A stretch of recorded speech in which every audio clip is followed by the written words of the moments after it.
Cameron Sutton's 8-game suspension, what that means for him, the Steelers, and how they have to respond to that. Paul George finally speaks about the negotiations with the Clippers. 2 top 100 commitments for Michigan on Monday. Zach Edey, the first-round pick, made his debut. The Locked On Podcast Network presents the Big 6 in 60. The 6 biggest national sports stories from the local experts of the Locked On Podcast Network. Get the real story, why it matters, what's next, who wins the big game, and more, all in 60 minutes. The Big 6 in 60 starts now with the biggest story in sports. It comes as no surprise, the suspension that was handed out. You and I talked about this multiple times on this show, on your platform. You had a reaction episode already on the Steelers Afternoon Drive for SteelersNow.com to this. But still, I think it's now one thing to now see the suspension, now that it is official. Cameron Sutton, the Steelers cornerback that they signed in free agency after he was with the team for 6 years, went to the Lions and had the whole situation that went down. He's now been suspended 8 games, and he's not appealing the suspension, which I know that typically players appeal suspensions and then get it knocked down 2 games, and then it moves forward. I thought it might be a 6-game suspension, knocked down to 4, but this is basically, just shy of half the season here. What was your reaction when you saw this announcement?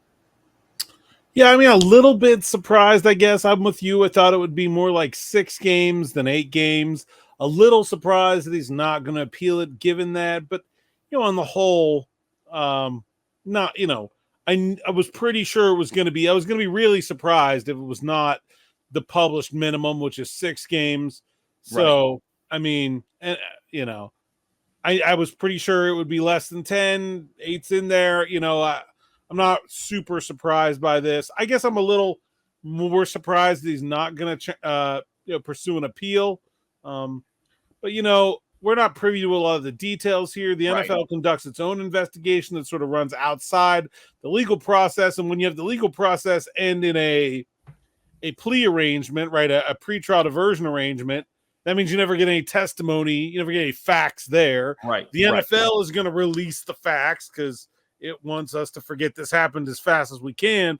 So it's really hard to judge how long a suspension should be because we don't really have from the outside sort of the facts of what did or did not actually happen.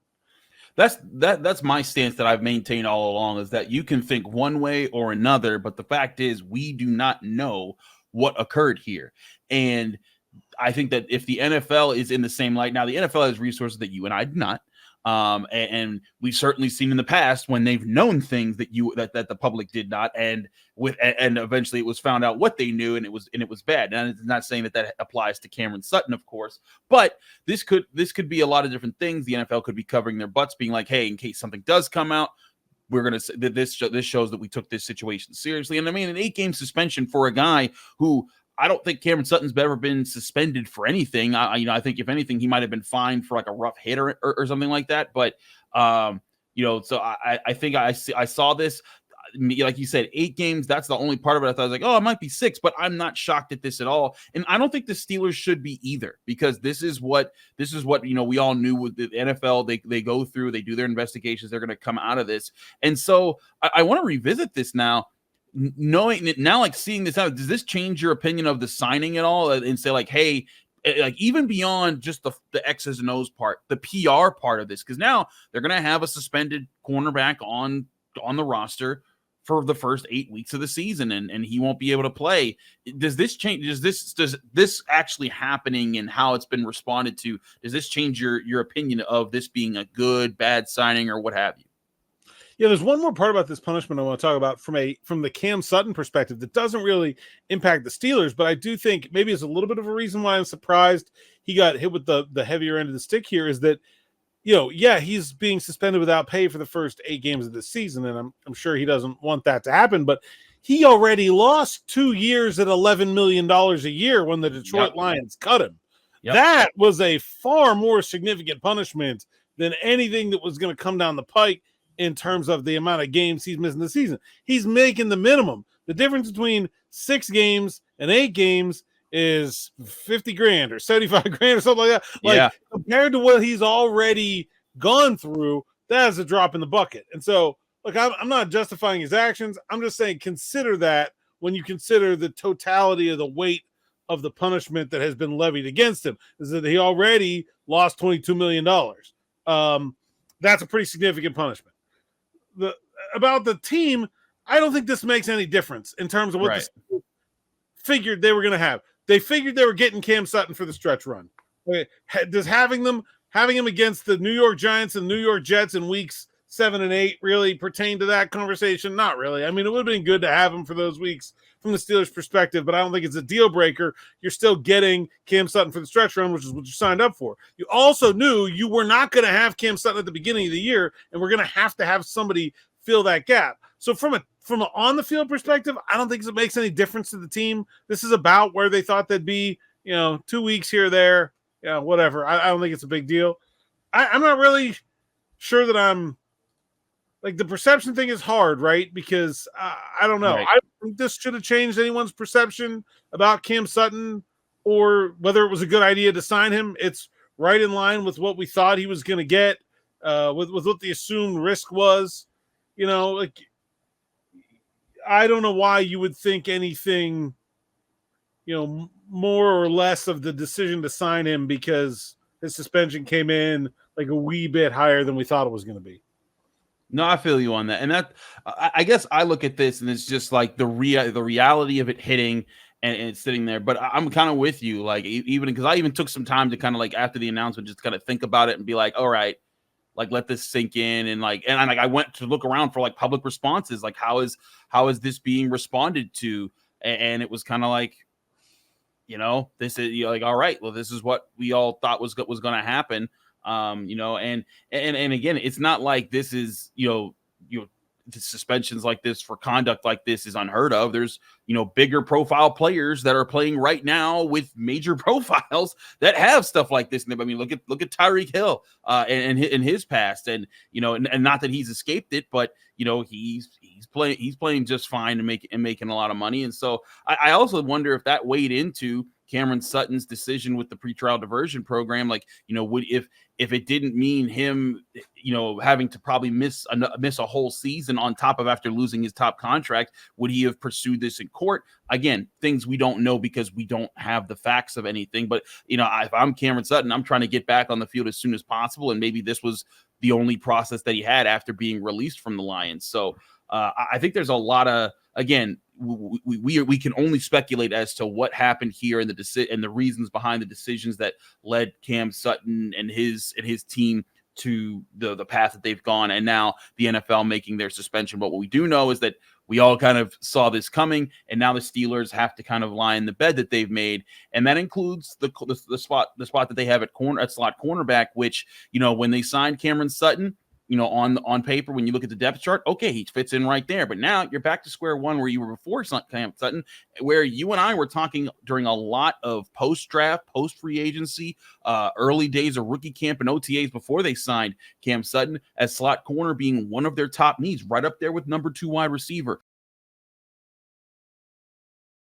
I love sports. I love them so much, I never want them to stop. But look, as the playoffs wind down, you don't have to fret too much. You got the MLB and, of course, the WNBA as well. And that's what I love about FanDuel. It lets me just keep sports going whenever I want them. All I have to do is open the app and dream up the bets anytime I'm in the mood. And this summer, FanDuel is hooking up all customers with a boost or bonus daily. That's right. There's something for everyone every day, all summer long. The Cincinnati Reds just got embarrassed by the Detroit Lions and need a win to get back on track. Enter the Colorado Rockies. The Rockies have been one of the worst teams in baseball, especially on the road. So this is one where the money line won't return a lot of value, but the run line will. Take the Reds to cover the 1.5 run line and beat the Rockies by at least 2 runs. Head over to FanDuel.com to get started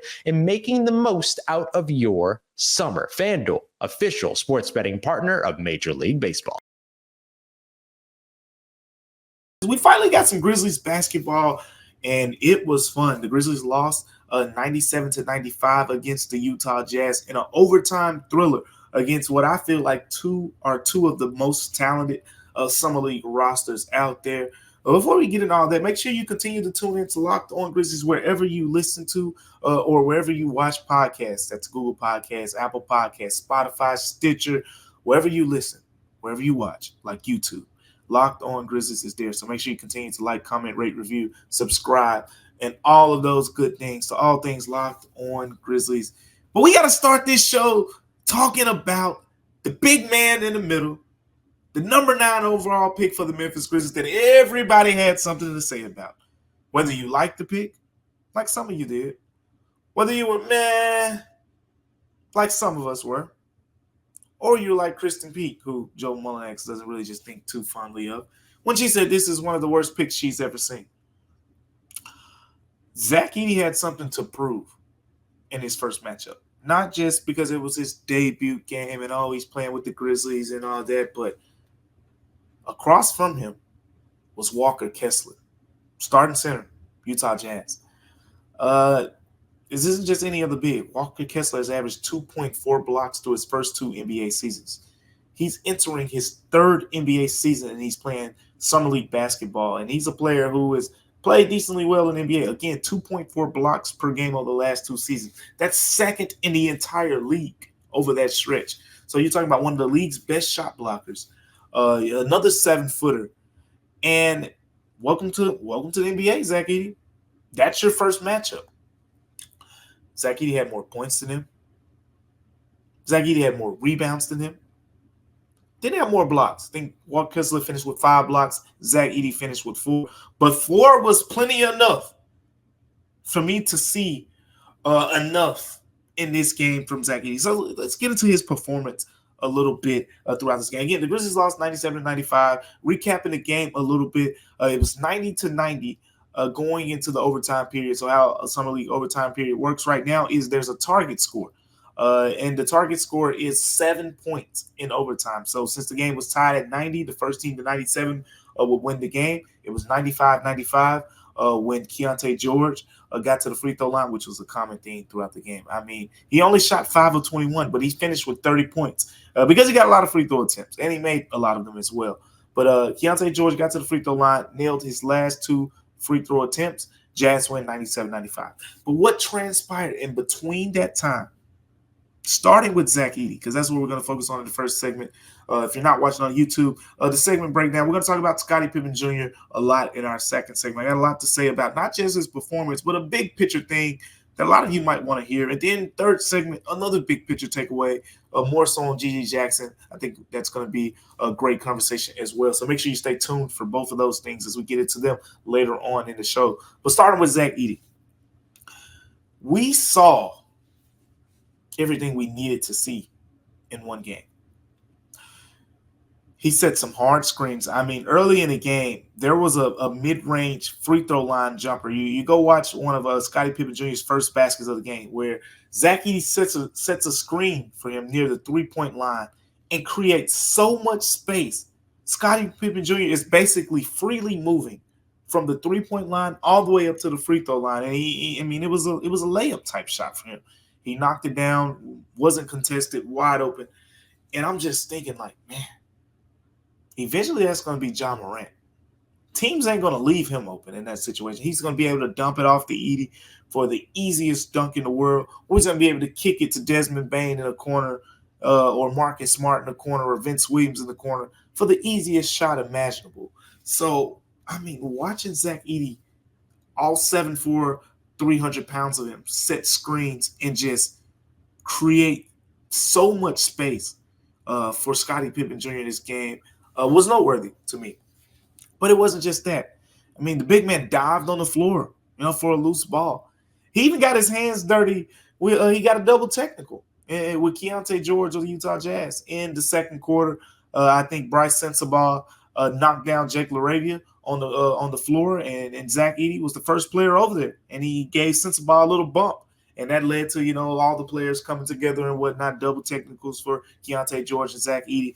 But Edey did his share of talking. He dunked on Walker Kessler after Kessler got him first on the block. He blocked his shot.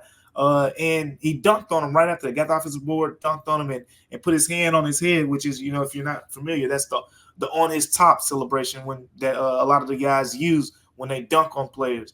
So the confidence was there. The performance, 14 points, 15 rebounds, 4 blocks. Was there 7 of 12 shooting from the field. Hurt his ankle early in the game, returned, still played 30-plus minutes. I mean, a strong performance all around from Zach Edey. I think we saw everything we needed to see. 4 offensive rebounds. I mean, we talked about it. When Steven Adams was healthy, the Grizzlies were the best offensive rebounding team in the NBA.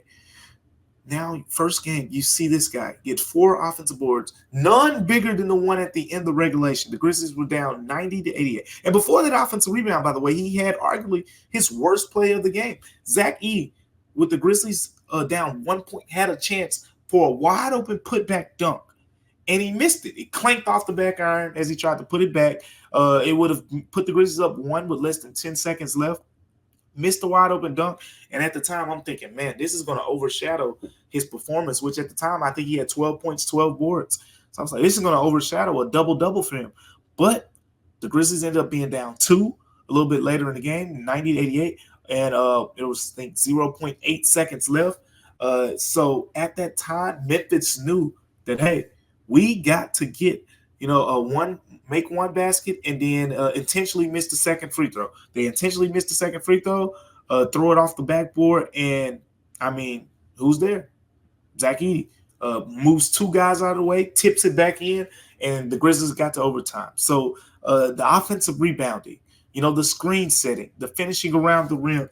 And, again, it's just 1 game because what you're going to notice is in this game, I think it was 95-95. The Grizzlies had 95, and they were up 95-93. They had several opportunities to win this game and score the last basket. And Zach Edey did not get a lot of touches throughout overtime, and maybe he was a little tired. And I have to go back and look to see if he was as forceful in trying to demand position over the course of that time. But the point is, he did not get a lot of touches, and that just can't be the case because at Purdue, they weren't going possessions without Zach Edey's hands touching the basketball. So that's something that Memphis is going to have to adjust to. And quite frankly, I think when you get John Moran on the floor and the Desmond Bains of the world, they're going to know, hey, big fella got to touch the ball, and that's going to make everything easier on themselves. So we saw they kind of went away from him, kind of got froze out of the game playing late in the game. But all in all, super impressive performance. I think this is one of those performances where if you were of the mind to say, this might not be the guy that you need to get at number 9, breathe out just a little bit. Not all the way because there's a lot more games played. There's going to be different types of offenses. I still want to see some of those other dynamic guards. I'll try to put Zach Edey in space and whatnot. But 4 blocks, I mean, he was talking trash. He had that swagger. He was finishing around the rim. Completely promising performance from Zach Edey. I think if you're a Grizzlies fan, this is exactly what you wanted to see. And now it's just about building on it from here.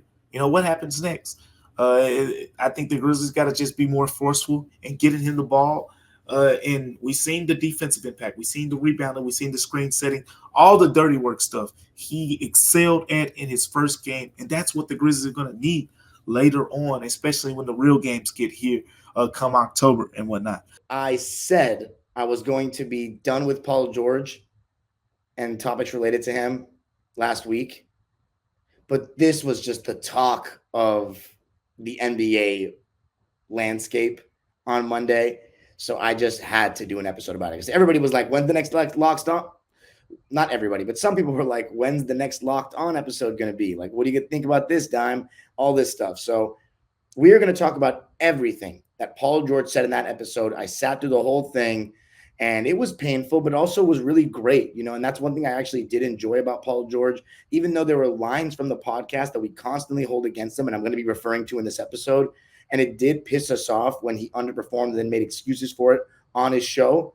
But the clarity he's kind of given and the way he's opened himself up as an NBA player to a fan base, I think that's pretty special. I think that's pretty cool, to be honest. Now, the first thing I saw when I woke up in the morning on Monday was Paul George, a clip, from the episode. And it wasn't taken out of context necessarily, but watch the full clip, that full episode anyway. But it was talking about the stages of negotiations. And remember, this is Paul George's side. We don't know if he could be lying or not, if he could be exaggerating on some numbers. We will not be able to prove that. At least I won't be able to prove that. But everything did sound pretty reasonable. So there's no reason for me to really doubt him, but let's get into the thick of it. The first thing he said was before the 2023-24 season started, so before this last season started, the Clippers' initial offer was, according to him, 2 years, $60 million. Now, before I get into that, reacting to that number, we have to remember he missed plenty of games in 2023. He didn't play in one playoff game. And in 2022, he missed 51 games. So his stock was kind of low. Mind you, he has kind of been declining, but his numbers are pretty constant throughout his 5 years as a Clipper. But when I heard that number, I was like, yo, that is a crazy low ball for today's NBA, especially a player of Paul George's worth and caliber. 2 years, $60 million is crazy. So, I mean, if that's true, Paul George has every right to just say, screw you guys, that's insulting. But however, that is how most negotiations work, is that a team will start low and then you'll negotiate till you end up on an agreement that's reasonable for both sides. But 2 years, $60 million is very low. Like I would have thought 2 years, $80 million or 2 years, $90 million. And Paul George said that the number kind of increased as the season went on. But that didn't necessarily satisfy him because the fact that he signed for a 4-year contract with Philly and he made it very specific that he wants the 4th year on his deal, 2 years was definitely not going to be enough. But then he claims that after he heard throughout the season that when Kawhi Leonard got what he got, he was like, oh, just give me what Kawhi has. And the Clippers refused. This was before the All-Star break, according to Paul. Now, here's the thing.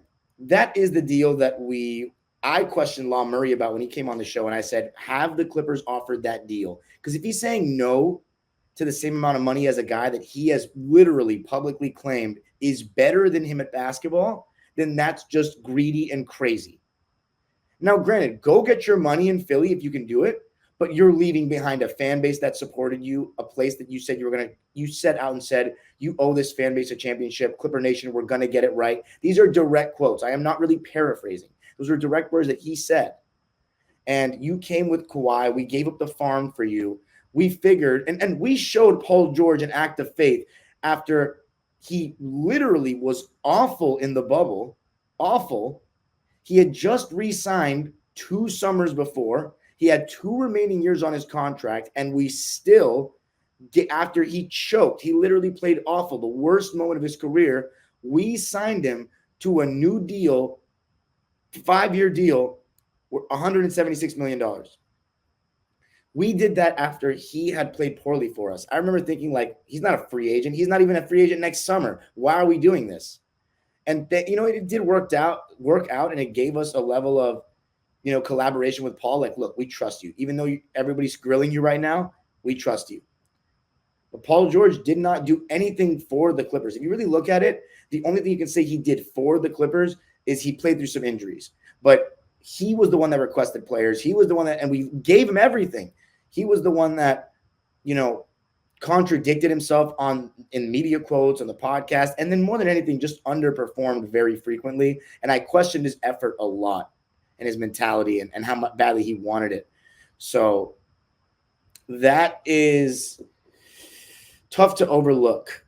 But let's put it this way. The Clippers saying no to the Kawhi money, I said many times last season that, look, the next contract negotiations, Paul George should not be getting as much as Kawhi. Just off the principle that not only are you not better than him, you have admitted that you're not better than him. So why would we pay you guys the same amount? Devil's advocate side. Well, Paul George has been more available. Absolute facts. It's not like Paul George has been insanely available, though. It hasn't been. Let's not exaggerate. But yes, that is very true. It's kind of weighing it, though, right? Like, is Paul George's extra however many games in the playoffs? I believe it's 11 more games he's played than Kawhi than the regular season. I think Paul George has played around I had the number. It was like 293. It was either 283 or 293 games, and Kawhi's played like 225, something along those lines. So that's a decent chunk more. But remember, Kawhi did miss a full season essentially, but Paul George only played 31 games in that season. So it's not like he made some crazy, created a crazy gap, right? And in 2020, Kawhi was more healthy. So that's something. But look, the thing is, that would be my point is Kawhi Leonard's basketball ability and the idea of if he's healthy, what he can do is greater than that of Paul George's been a little bit more available, but both of them still haven't been very available in the grand scheme of things. So he shouldn't be getting paid as much as Kawhi. I'm sorry, he just shouldn't. How much less? That's up for debate. But Paul George, after the season, so apparently he claims that when he didn't get the same offer as Kawhi, he said, nah. Right? He said, nah.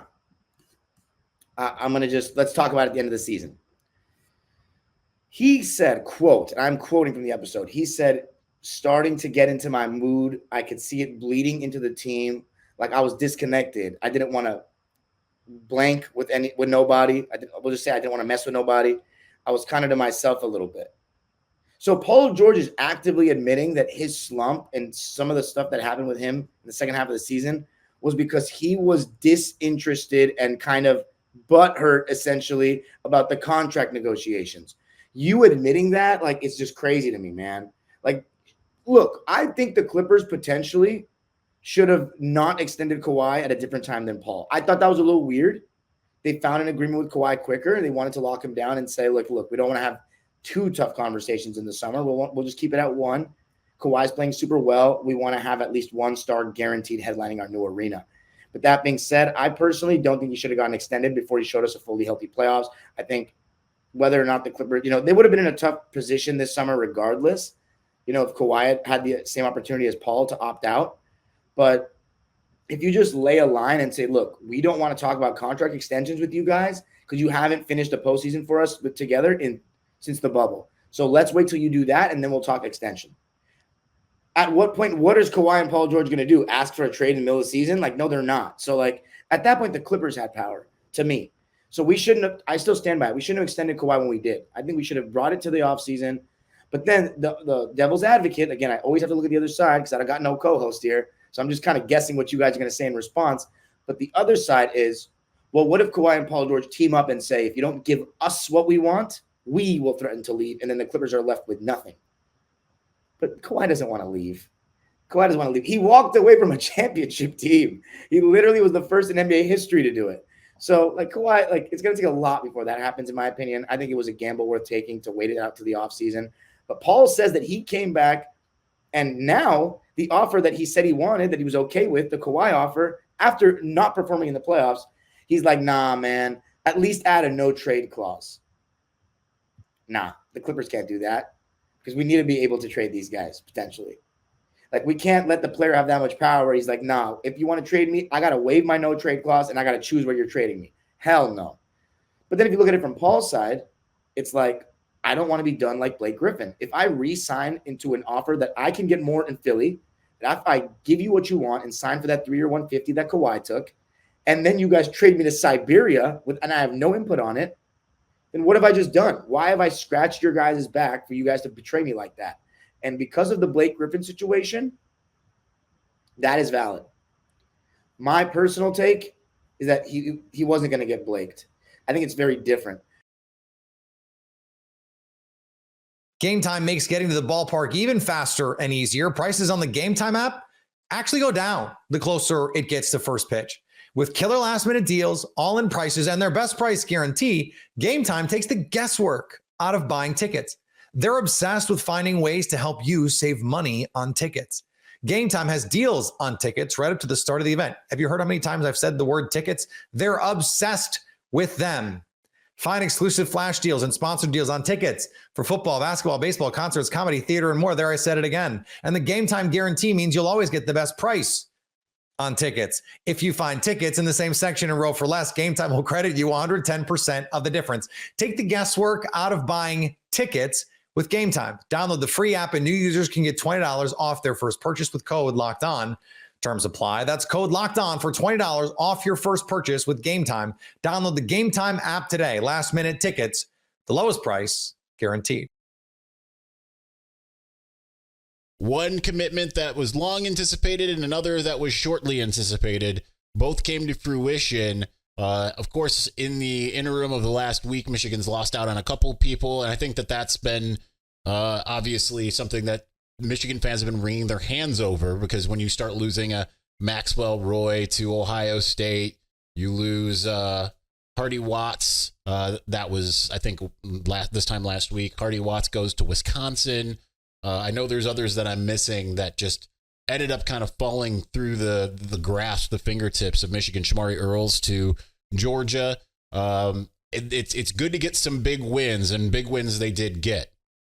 You got Andrew Olesh, the tight end, who seemed to be kind of waffling. We always talk about the Laquan Treadwell. Now I just suddenly cannot speak. Laquan Treadwell recruitment, and how it just seemed like Michigan led for the longest time and he never committed, and it felt like what? And it kind of felt like, even though Michigan didn't have a super long lead for Andrew Olesh, it did feel kind of like he's looking for something else, right? He went and visited Alabama. He went and visited Florida. Just felt like he was looking for a reason not to go to Michigan. And ultimately today he chooses for Michigan. And then obviously Ivan Taylor, the safety, who, according to some services, is Michigan's top rated commitment now overall. And that certainly takes the sting out of losing Jadon Blair to Notre Dame, because they steal one from Notre Dame. They're trying to pretend like it's not a big deal. If you look at their fans and everything on social media, they're trying to say this is not, it's not a big deal, right? Like, we dominate Michigan. It's funny, like all of these different programs have fans that seem to really dominate recruiting. And then when it comes to the actual seasons, it's kind of like, I don't know that you're dominating much of anything. So yes, apparently I'm trying to draw ire from Notre Dame fans today. But as I wear my Yahweh shirt, no less. But it's a huge step in the right direction for Michigan, especially because I think coming out of Victor's weekend, you didn't necessarily see the type of movement that you were hoping to see here. So let's look at the commitment list now. Michigan did move all the way up from 22 on the 24/7 Sports team rankings up to 11 today. So finally, kind of about where I think you'll see Michigan finish at or around the top 10 once everything is said and done.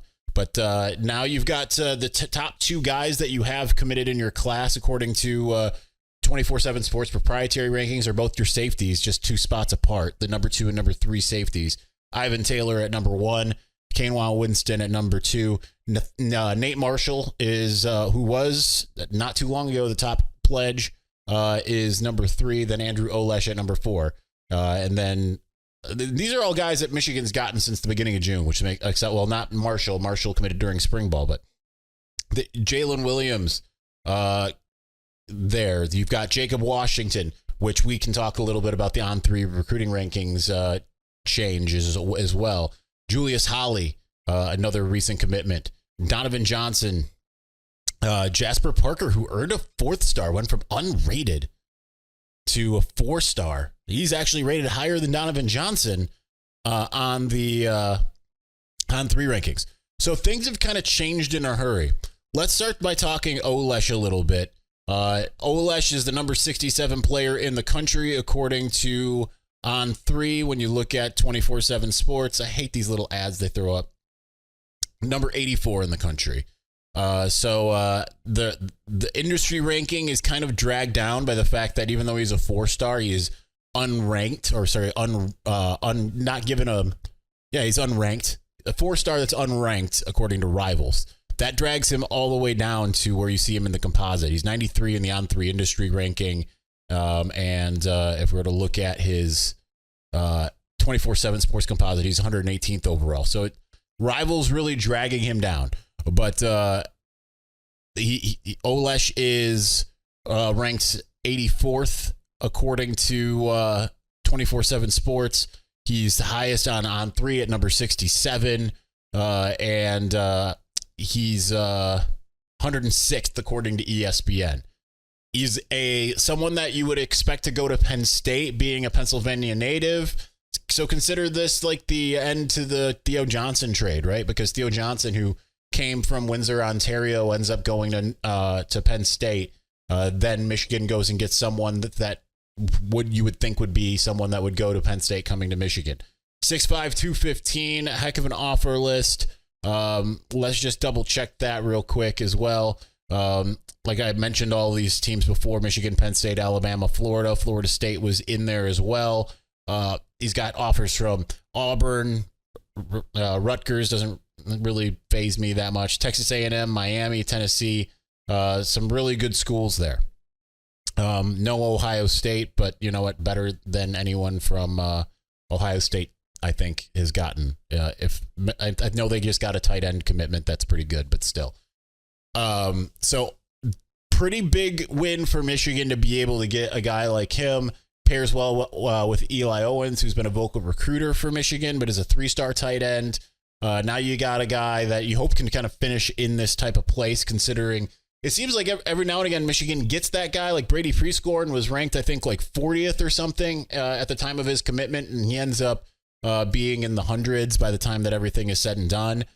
So it'd be nice to see a guy kind of finish where he started or even climb up the ranks. But that's a huge win for Michigan.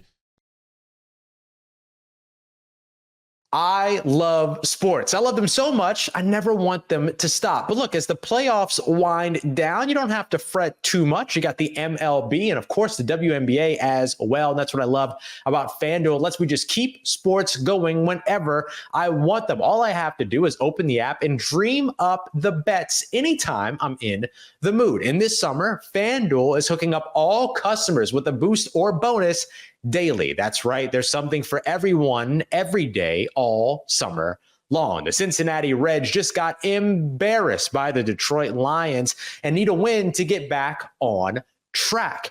Enter the Colorado Rockies. The Rockies have been one of the worst teams in baseball, especially on the road. So this is one where the money line won't return a lot of value, but the run line will. Take the Reds to cover the 1.5 run line and beat the Rockies by at least 2 runs. Head over to FanDuel.com to get started in making the most out of your summer. FanDuel, official sports betting partner of Major League Baseball. A lot of discrepancies between my list and the actual list. A couple surprised me. Okay. The elected starters are pretty much everyone on my start. I know I said I don't care about the starting, but everyone I have starting are on the All-Star team. Rutschman, Guerrero, Altuve, Gunnar, Henderson, Devers, Kwan, Judge, Soto, Alvarez, Contreras, Freeman, Ketel Marte, De La Cruz is on. He is, right? Yes. De La Cruz, Bohm is on the team. Brian Reynolds is on the team. And Tatis Jr. is on the team. And as is Ohtani. All right. No big surprises there. Here are some of the ones on my All-Star team that got snubbed. Jose Miranda.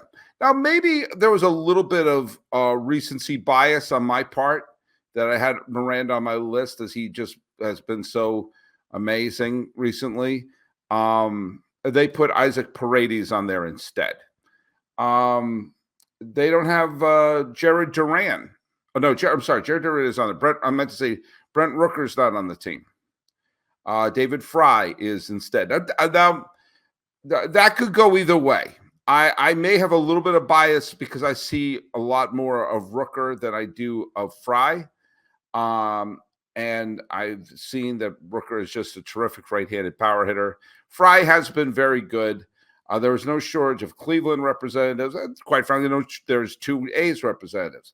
I don't think that's a bring out the pitchforks and storm the castle difference there. One big difference is that, and by the way, I'm scratching my head at this, is that both rosters only have one backup catcher. I think you got to have a second backup catcher on there, just out of necessity. Whether or not you use them or not is not an issue. But I had Diaz of Houston and hell, Diaz of Colorado. So that allowed them to put in Paredes instead. So my reserves who didn't make it were Miranda, Rooker, and Diaz, and they were able to put in Paredes and Fry. So there you go. That was interesting. And the American League pitchers who got snubbed from my list. Ronel Blanco, I'm stunned about that. Guy throws a no-hitter, nearly throws another no-hitter. He has very good stats for the year. He's kind of a nice story, save for his little suspension he had. That stunned me. They also have a lot more. I have 3 relievers, and they put 4 in. Oh, by the way, by using Isaac Paredes as the Tampa Bay rep, that means Pete Fairbanks isn't on the roster out of necessity. Pete Fairbanks became my token Ray. Paredes became their token Ray. So there you go. That flipped on there. No Ronel Blanco, no Eric Fede. That surprised me a lot. Yes, I know Crochet is on there from the White Sox, but Fede's having a terrific year. I am surprised. That did surprise me. Tanner Houck did make it. Seth Lugo made it. A bunch of them did make it. So the 2 pitchers that I had on there, the 3 pitchers I had in the American League who didn't make it were Ronel Blanco, as I mentioned, Fede, and Pete Fairbanks. They have Kirby Yates. And you know what? That's fair. Kirby Yates is having a terrific year for Texas. Cole Reagans, I had Cole Reagans off just because of the numbers game. And they have Clay Holmes. I have a problem with that. I have a legitimate problem with Clay Holmes on the All-Star game roster. He has not been pitching well as a closer recently. And when one of the team's issues is their bullpen, and he leads the bullpen, I have a problem with Clay Holmes on the All-Star team. I would rather have Eric Fede or Ronel Blanco on that team. But when we're talking about the edges, Paredes instead of Miranda, no backup catcher, Yates instead of Fairbanks. Blanco is a head scratcher, and they had Cole Reagans on there as well. Okay, mine was pretty close. My American League roster was pretty freaking close. My National League roster, not so much. There's a lot of, as I mentioned, all my starters: Contreras, Freeman, Marte, De La Cruz, Bohm, Reynolds, Yelich, Tatis, and Ohtani were all on there. I realized when I did this, I'd missed Trey Turner. And maybe I missed Trey Turner because he had missed a chunk of the season. But I was kind of like, oh, yeah, I probably should have him on there. That's my bad situation. Okay. I have Mason Wynn on there as my here are the ones who didn't make it from the position players. Obviously, Elias Diaz, who was last year's All-Star Game MVP. They don't have the second reserve catcher, so they don't have that there. They don't have Christian Walker from Arizona. I don't understand that. They don't have Bryce Terang from Milwaukee. I really don't understand that. Mason Wynn of St. Louis. I don't think they don't have Mason Wynn. Ian Happ, they don't have. I thought Ian Happ was doing quite well. And Brandon Nimmo. The Mets representative now some of the ones they had Pete Alonso instead of Brandon Nimmo. I love Pete Alonso. I don't get that. I would have Nimmo 1,000 times over. I would have Christian Walker 1,000 times over. Terang, in some of the other ones they have instead include, as I mentioned, they don't have the second reserve infielder. Ramos from San Francisco. Okay, fine. Teoscar Hernandez from Los Angeles. I hemmed and hawed about Teoscar Hernandez. I need to have a couple of other. I need to have a Cub in there, and I need to have a Cardinal. And there's a couple in that sort of pushed him out of the way there. Ryan McMahon, he's an infielder from Colorado. I had Diaz and Cal Quantrill as the Rockies reps. So here it's Ryan McMahon. Jackson Merrill of San Diego. I don't have a problem with that. I probably would have had Ian Happ ahead of him come at me. They still list Mookie Betts. Mookie Betts, of course, is injured. So they did have Will Smith and they did have C.J. Abrams. But a couple of head scratchers there for me. And a bunch of the pitchers that I listed who were not included include Jake Irvin of Washington. I don't understand that. I had Severino of the Mets, Cal Quantrill of Colorado, Tyler McGill of Milwaukee, and Christopher Sanchez of Philadelphia. Those are the snubs from my personal one. They had instead, again, a couple more relievers. They had two from Philadelphia, Matt Strom and Jeff Hoffman. I have no problem with either one of them. They're having very good years. They have Ryan Helsley of St. Louis, okay, and Robert Suarez from San Diego. Okay, cases can be made for all of them. I think Sanchez deserves to be on there from Philadelphia. I had only 3 relievers. They have 5 relievers. So that took away some of the starting pitcher things. They have Imanaga from Chicago. I don't have a problem with that. And they have Ronaldo Lopez from Atlanta. Again, I don't have an issue with any of those. I think arguments can be made for the ones that I picked and the ones that wound up getting picked. And inevitably, someone will either get injured or bow out, and some of these other names will be put in. The ones that I really I scratch my head at: Christian Walker of Arizona, Bryce Terang of Milwaukee, Ronel Blanco of Houston, and Christopher Sanchez of Philadelphia. Those are the 4 that I really think are like, come on, they're all-stars this year. Put them in there. Game Time makes getting to the ballpark even faster and easier. Prices on the Game Time app actually go down the closer it gets to first pitch. With killer last-minute deals, all-in prices, and their best price guarantee, Game Time takes the guesswork out of buying tickets. They're obsessed with finding ways to help you save money on tickets. Game Time has deals on tickets right up to the start of the event. Have you heard how many times I've said the word tickets? They're obsessed with them. Find exclusive flash deals and sponsored deals on tickets for football, basketball, baseball, concerts, comedy, theater, and more. There, I said it again. And the Game Time guarantee means you'll always get the best price on tickets. If you find tickets in the same section and row for less, Game Time will credit you 110% of the difference. Take the guesswork out of buying tickets with Game Time. Download the free app and new users can get $20 off their first purchase with code Locked On.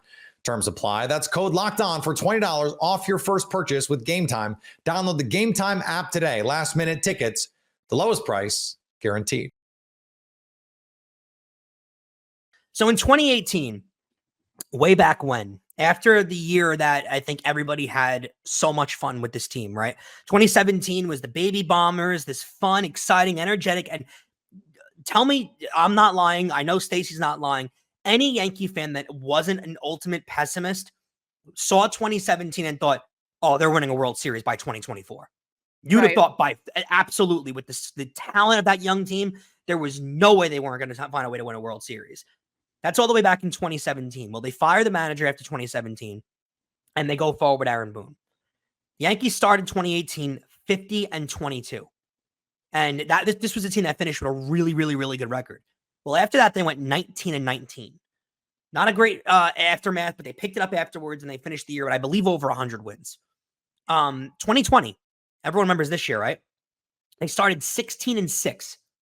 Then they went 5-15 to follow. How about 2021? They started the year 28-19. They went 23-28 to follow. Do you know what the response was? The response was, it's all right in front of us. 2022, they start 61-23. Unbelievable, right? Great. Then they went 18-31. You want to know what the response was, guys? It's all right in front of us. 2023, they started 36-25. Good year. Good start. They followed it with 26-43. You want to know what the response was? Take a wild guess. It's all right in front of us. And now you've started 49-21. And now you're 6-16. You know what the response was yesterday? You guessed it. It's all right in front of us. I think we both weren't ultra confident in Aaron Boone going forward a couple weeks ago. I think we both made up our mind at this point. I'm done. I don't know how you can go forward with him.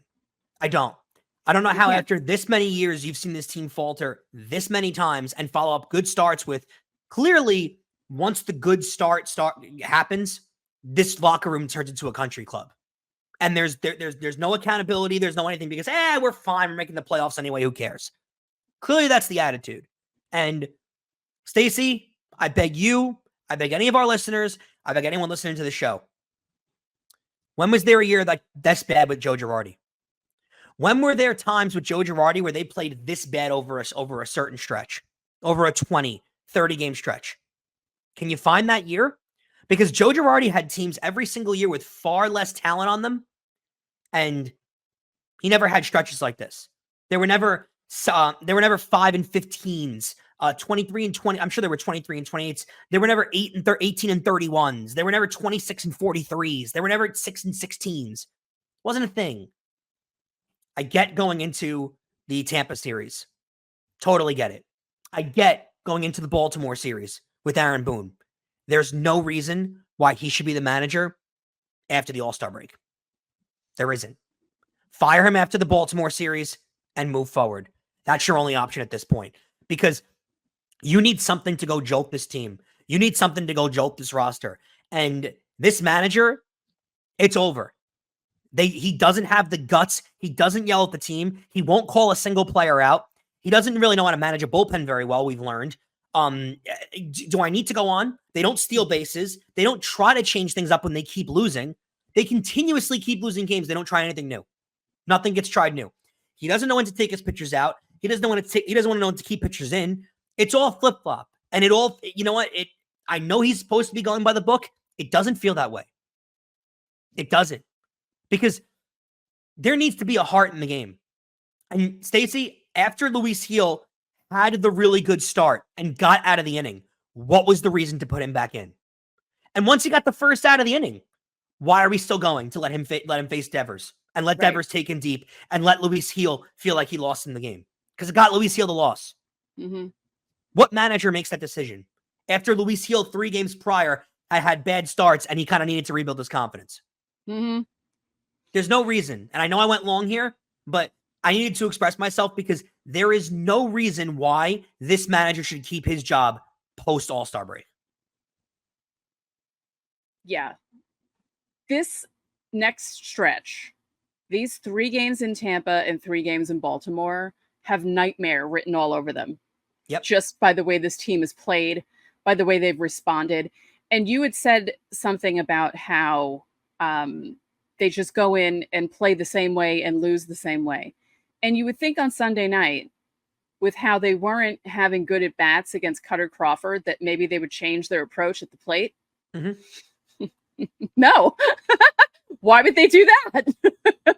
No one's spoken to. No one is held accountable. You've seen it, and bad play is bad play. If you have a roster of guys that are hitting 120 and they're bad players, I understand. No one's going to win with that roster. I get it. The same way how in 2018, no one's not going to win 103 games with that team because the team was stacked with talent and all the players performed the way they were supposed to perform. But Stacey, a great manager is made in a team losing focus, going on losing streaks. That's where the manager comes into play, right?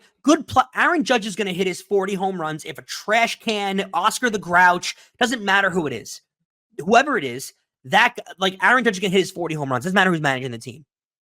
What I will say is Aaron Boone has no pulse on this team ever.